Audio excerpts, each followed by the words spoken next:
சிறந்த வயதானதிலே மாதை மணமிடவே மாத மனதில் உற்றது தன் புருஷனோடே தையல் நின்று ஏது சொல்வாள் அம்பும் வில்லும் வளர இழையும் தான் வளர்ந்து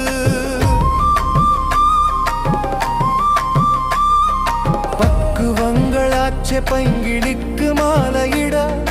ஒக்குவது என்ன உரைப்பீரன் உத்தமரே என்று மடமாது ஏற்ற தினகரரை நின்று வணங்கி நேரிழையும் சொல்கையிலே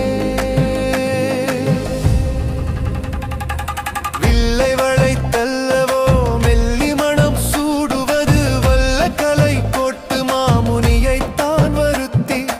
இன்னபடி இதென்று எடுத்துரைக்க மாமுனியும் மன்ன பொழுதில் அருளுவான் மாமுனியும் பூராசமான புவி 56 உள்ள ராசாதி ராசரெல்லாம் இப்போது வரவழைத்து வில்லை வளைத்தவர்க்கு மெல்லி மனம் சூட்டும் என்று சொல்லியே மாமுனியும் தசரதனார் கண்மணியை கண்டு நின்று மாமுனியும் கண்ணனார்க்கு ஏதுரைப்பாம் பண்டு உனக்கு பரமசிவனாரும்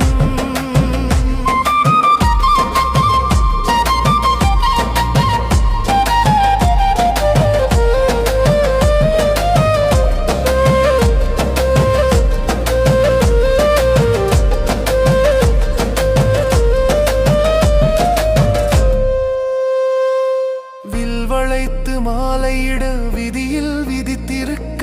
செல்லந்த மன்னன் தினகரனார் தன் மகட்கு இன்று கலியாணம் இப்போது அங்கு சென்றார் பண்டு அமைத்த பலன் உனக்கு கெட்டும் இப்போ